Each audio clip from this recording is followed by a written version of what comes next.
You spend hours writing that one perfect script. You hit upload only to wake up to this. 50 views, 1 comment, and it's from your grandma. This isn't because the algorithm hates you. It's because you're making 4 crucial mistakes that are killing your YouTube scripts. After writing thousands of YouTube scripts for the top educational YouTubers, I've discovered that fixing just these 4 mistakes can take you from being stuck below 100 subscribers to building a cult-like following. The first mistake plays into how the human brain actually works. In fact, I've seen many of the top YouTubers struggle with this mistake for months, but once they fixed it, they doubled their views almost overnight. But to understand why this is so crucial, we have to first understand a basic principle of how the human brain works. You see, unlike animals and machines, the human brain is wired to seek reason. We make sense of the world through causes and effects. A research conducted at the University of California found that starting from childhood, we learn about the world around us by observing cause and effect patterns. So for everything that happens to us, we relate it to a cause. If you failed an exam, you ask yourself, is it because I didn't study enough? If you can't sleep at night, you ask yourself, is it because I ate too much? And if a relationship didn't work out, you ask yourself, was it because I didn't communicate enough? Basically, for every effect, there is a cause. And this applies the exact same for your YouTube script. Your script needs a strong chain of causality. Think of it like watching a movie series. You watch part 1,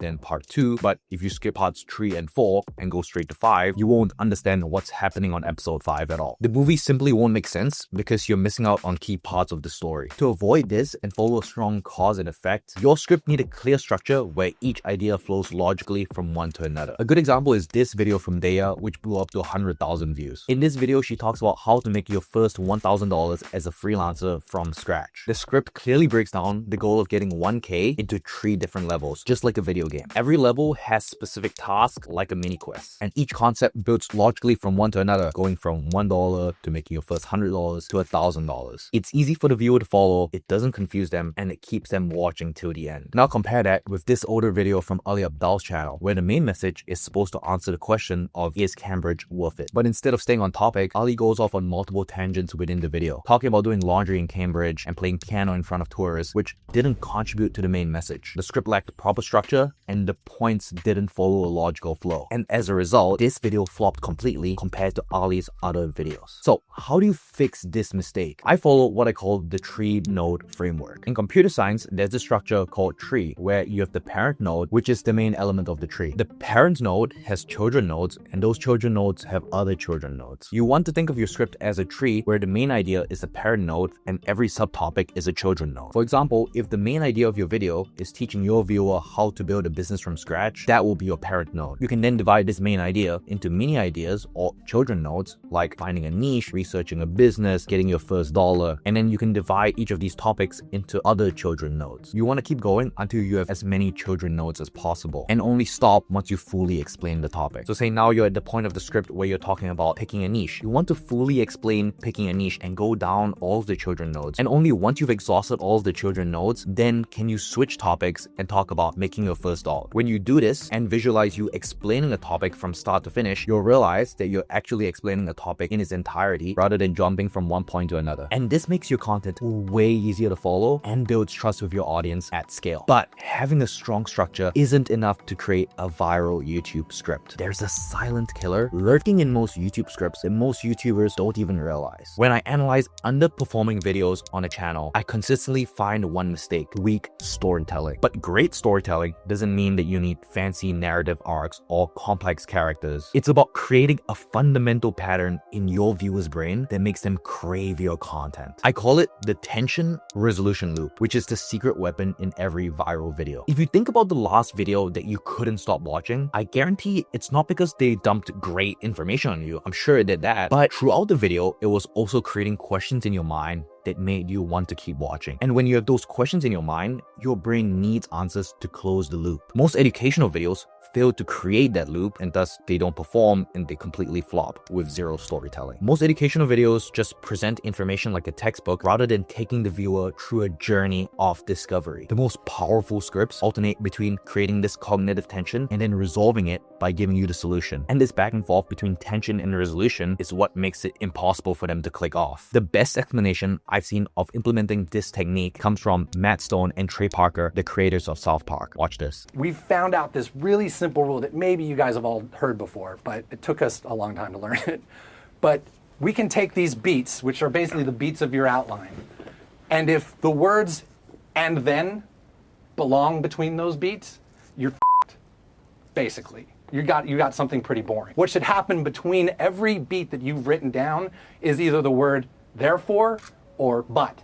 This simple shift of replacing "and then" with "but therefore" creates a psychological journey instead of having a flat line in your content. "And then" creates a shopping list of information, which is boring, but using "but" creates the tension and therefore creates a consequence that drives the story forward. Let me show you how this works in practice. Here's a clip from one of my best performing videos. The first step is by far the most important, yet also the most overlooked. You see, there are two different kinds of YouTubers. One of them pushes content every single week without fail and tries to win by overwhelming the YouTube algorithm with content. Go on time, set up a camera, hit film, talk to it for 10 minutes, post a video, and on to the next one. They get so caught up in the filming and editing process that they never actually leave time to think about what kind of content they are putting out. They usually end up doing alright, getting 200 to 1,000 views per video. And then there's the other camp who takes time to come up with the idea. They spend days, weeks, even months coming up with something spectacular. And then they film videos around those ideas. But when they do decide to upload a video, it's an absolute killer. Their audience loves it, the algorithm loves it, and their channel blows up. Notice how I don't just deliver information like a robot. Each point creates a new question or challenge that keeps the viewer wanting even more. I'm not just telling you and giving you information. I'm revealing, I'm surprising, and I'm challenging your expectations. Once again, storytelling isn't about creating these complex narrative arcs. It really isn't. It's about creating this basic psychological pattern of but therefore that makes viewers wanting to come back over and over and over again. And really, when you master this technique, your viewers physically cannot look away. Here's exactly how to apply this right now. Open up your latest script and highlight the transitions between each main point in your script. And between each transition, ask yourself, am I just dumping information to the viewer or am I creating tension? And if it feels like you're just adding more information, replace every "and then" with a "but" if you are trying to create a problem, and a "therefore" if you are giving the resolution or solution to it. Read your script out loud after you replace "and then" with "but" or "therefore," and immediately you'll see the difference in the build-up intention and the resolution. Do this just for one script today in one tiny segment, and before you know it, thinking about this "but therefore" framework will just become second nature when you're writing. But even storytelling can't save you from this next fatal error. Most people think that they're stuck at 500 subscribers because the algorithm doesn't like them, but actually it's because they're just sheep. They're simply repeating what everyone else is saying. And when viewers see the same advice, same point, and same examples across multiple channels, they have zero reason to subscribe to yours specifically. Recently, I was on a call with a creator in the self-improvement space with over 5 million subscribers. He's been making videos for over 10 years. And what he shared completely changed my perspective on YouTube scriptwriting. He said that the number one thing that he focuses on isn't storytelling or retention hacks. It's something that happens even before he writes a single word. You see, in every content category on YouTube, there's a natural evolution. What starts as innovative quickly becomes saturated. Take the finance space, for example. A couple years ago, a video on how to invest would have absolutely crushed because pretty much no one was making videos on how to invest in S&P, stocks, bonds, etc. But now, if you search how to invest, there are literally thousands of videos giving identical information. Or if you look at productivity content, a couple years ago, time blocking and the Pomodoro technique is something that pretty much no one knew. But now you have endless creators talking about the same thing, talking about how to implement the Pomodoro technique, and it's just plain boring now. This pattern of having a completely new idea being saturated after a couple years happens in every single niche, which makes sense because as more creators start making YouTube videos and read the exact same books, the information that they give will generally be the same because most people aren't very creative. So how do the top 1% of creators stand out in YouTube niches that are completely saturated with thousands of YouTube creators? It really comes down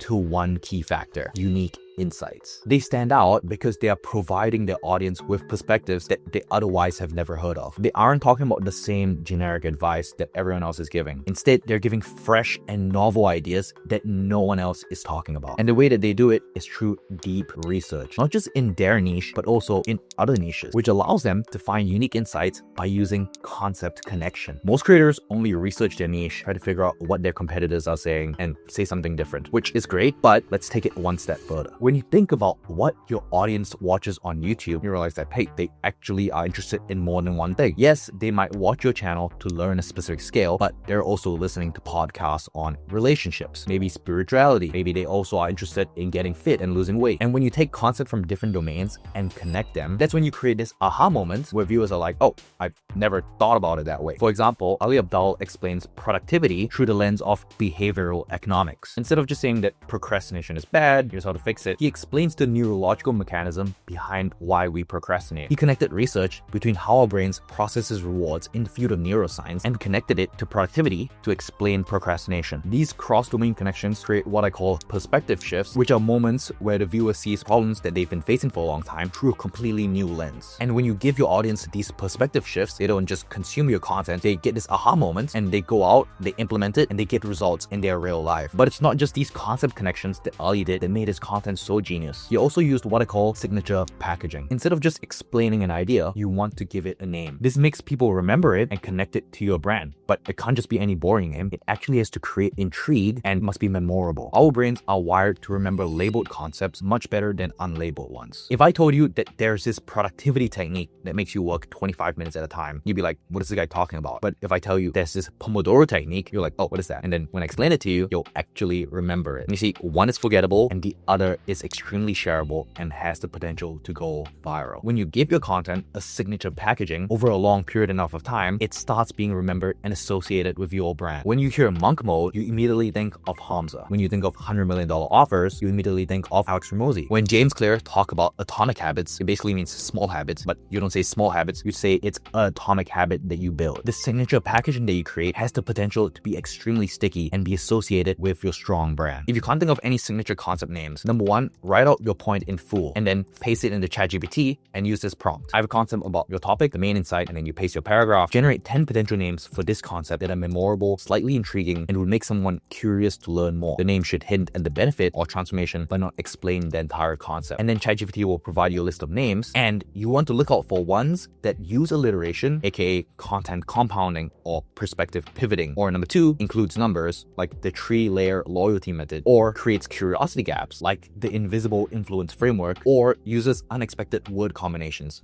like the magnetic misfit theory. All of these are great names. And if you're still unsure, you can ask your friends, give them a list of these names, and they'll tell you which ones are good or bad. But no matter how valuable your insights are, it's pointless if you can't get your audience across the first minute. And no, I'm not just talking about writing a strong hook. The next mistake which makes your script writing completely suck is much more straightforward. And yet, most creators never bother to fix it. It's something that causes your viewers to click off on the first minute and never come back to your channel ever again. Tell me how this feels when I read it out loud. This sentence has 5 words. Here are 5 more words. 5-word sentences are fine, but several together become monotonous. The writing is getting boring. It's like a stuck record. The year demands variety. Look at that. Most creators make this mistake in their scripts. Their writing lacks rhythm. Good scripts are like music. Your YouTube scripts are audible. They're meant to be heard and they're meant to be enjoyed. When someone watches your video, they're not just reading your words, they're listening to the music. And just like music, the rhythm, flow, and pacing of your video will determine whether they continue watching or just click away. When your script has a good rhythm and has great flow, your audience pretty much doesn't notice it, but they're secretly addicted and they don't really know why. Just like how pretty much everyone listens to a song on repeat, if the content of your video is valuable and the music of your words sound addictive, that's when viewers come back to rewatch your video over and over again to, number one, get the information, and number two, just enjoy and be entertained. Watch what happens when you start varying the sentence length. Now I'm going to read a paragraph which varies the sentence length perfectly. Now listen, I vary the sentence length and I create music. The writing sings. It has a pleasant rhythm, a lilt,